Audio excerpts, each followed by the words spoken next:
Oke, kita lanjutkan kembali. Ada Jibril. Jibril.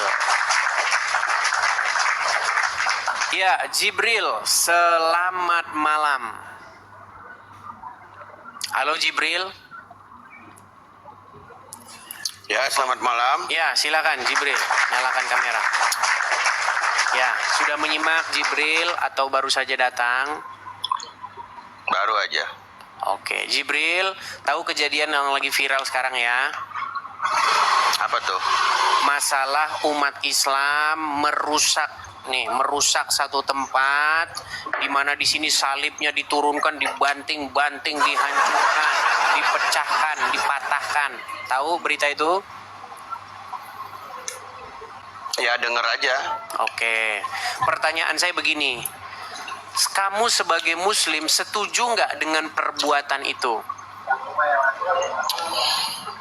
Nah, saya jelaskan dulu ya. Kan situ nanya ya. Silakan.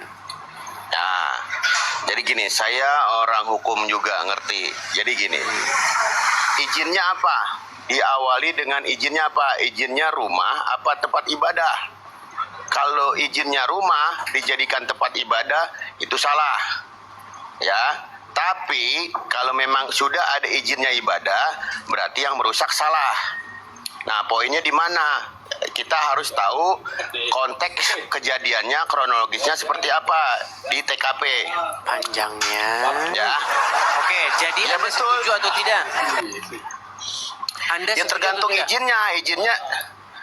Ya nggak bisa. Izinnya apa? Makanya saya Izinnya bilang rumah apa tempat teman-teman. ibadah? Iya, makanya saya bilang Islam mengajarkan kebencian pada simbol Kristen. Ya nggak bisa. Ini negara hukum. Izinnya apa? Baik. Kan Sekarang saya tanya. ada administrasi. Baik, sekarang perkara yang lebih besar daripada itu. Sekarang saya tanya nih, Jibril. Ya. Menurut Anda, benar atau tidak Islam mengajarkan kebencian pada simbol Kristen, yaitu salib? Tidak ada. Tidak. Baik. Tidak ada. Pernah dengar Nabi Isa akan datang kembali besok? Isa ya, Meninggal. menurut ajaran Kristen. Dengar dulu sebentar. Menurut ajaran agama Menurut Islam, ajaran Jibril, Islam, Isa ya. akan datang lagi, betul? Ya.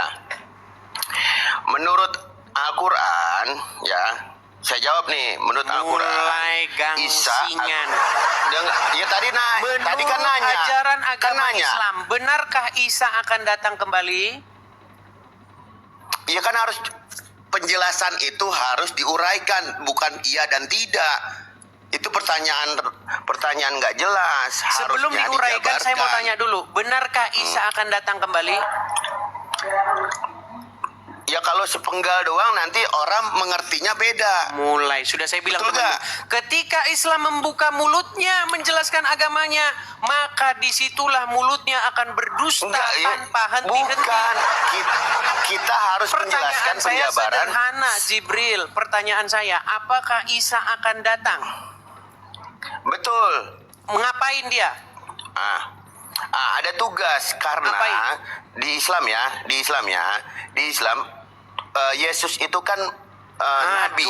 Aduh. Ya kan, utusan. Yang kita bahas Nabi Dengerin. Isa. Di dalam ajaran agama Islam, Nabi Isa akan datang ngapain? Ya dengerin dulu, saya belum semua dijelaskan itu sudah potong. Oke, saya bantu. Dengerin dulu. Saya bantu. Dengerin dulu. Menurut dong. ajaran Dengerin agama dulu. Islam, Isa akan datang mematahkan salib. Benar atau salah? Salah satunya ada lagi. Oke. Ketika dia mematahkan Salah satunya, salib, ya. sekarang saya tanya. Tadi kamu bilang nih, mematahkan salib ini Anda tidak setuju. Sekarang saya tanya, ketika Isa mematahkan salib seperti yang diperbuat oleh orang ini, dia sebagai di depan, umat muslim di belakang menghancurkan salib. Itu framing namanya. Itu framing. Dengerin dulu. Oke, Isa mematahkan Kita salibnya. kalau berbicara berdasarkan hukum, berdasarkan aturan. Oke, Ya, sekarang saya tanya, apakah meluruskan. Isa akan Saya orang mematahkan hukum. salib? Saya orang hukum loh. Saya orang hukum. Saya situ mau tahu pangkat saya apa? Orang hukum kok kayak gini bahasanya. Iya dengerin Orang dulu, hukum dengerin tapi nggak makanya. ngerti hukum. ini saya mau jabarin, Apa situ framing. pangkatmu? Apa pangkatmu? Penasaran saya. Pangkatmu apa? Ya nggak perlu Nggak perlu. dibicarakan. Ya. Kayak begini Makanya dengerin kualitas dulu. pendidikan hukum. Dengerin dulu, dengerin. Kamu Situ kan mau tadi nanya. berdebat hukum dengan saya? Ya, Oke, dasar perdata apa yang apa digunakan? pidana? Sebentar. Perdata apa pidana? Mau perdata mau pidana, nggak masalah. Sekarang Ya. saya tanya, Ya, apa? dasar apa yang digunakan seseorang sebagai landasan hukum untuk masuk ke pekarangan orang, merusak pekarangan orang, masuk merusak rumah itu? Dasar hukum apa yang digunakan? Ya tergantung laporan. Berdasarkan laporan dan saksi-saksi. Berat ini teman-teman, inilah orang Islam. Iya. Berdasarkan laporan dan saksi-saksi dong. Oke, sekarang Terjadinya tunjuk dasar hukum bagi orang-orang atau massa sekelompok orang-orang untuk masuk dan merusak apa yang ada di situ. Coba tunjuk dasar hukumnya. itu kan tergantung informasi. Kita lihat kejadiannya seperti apa. Kalau memang betul itu yang dilaporkan, Ditanya dasar berarti kan itu hukumnya salah. apa? Kagak tahu. Oke, sekarang saya tanya kamu. Dasarnya itu ya laporan. Oke, sekarang saya Dasar hukumnya laporan. dasar hukum lah. Ya kan berdasarkan ada laporan. Ya, diawali kan dengan laporan. Laporan Ada itu laporan, bukan dasar hukum, Pean. Laporan Dasar itu hukum itu ya dasar bukti. untuk menindaklanjuti sesuatu, bukan dasar hukum. Ya itu berdasarkan laporan kan menindaklanjuti. Sekarang Laporan saya tanya dulu, sama kamu. lalu Oke, ditindaklanjuti kamu ngaku-ngaku ke pakar TKP. hukum. Sebentar. Seorang yang secara bersama-sama melakukan kekerasan terhadap suatu barang, merusak dan lain sebagainya, itu melanggar hukum pasal berapa? Ya melanggar hukum. Melanggar hukum, pangkat saya apa? Ya. Itu melanggar hukum KUHP pasal 170, melakukan perusakan. Iya. Memang berat ini, aduh. Udah kau tidur di bawah sana. Kamu tidur di bawah sana. Oh, bikin malu aja kamu. Pangkat saya apa? Aduh.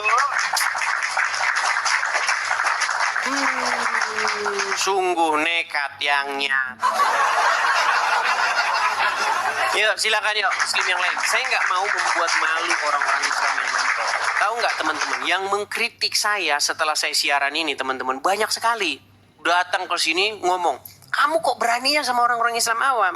Sudah saya bilang, yang datang ke sini jangan Islam awam.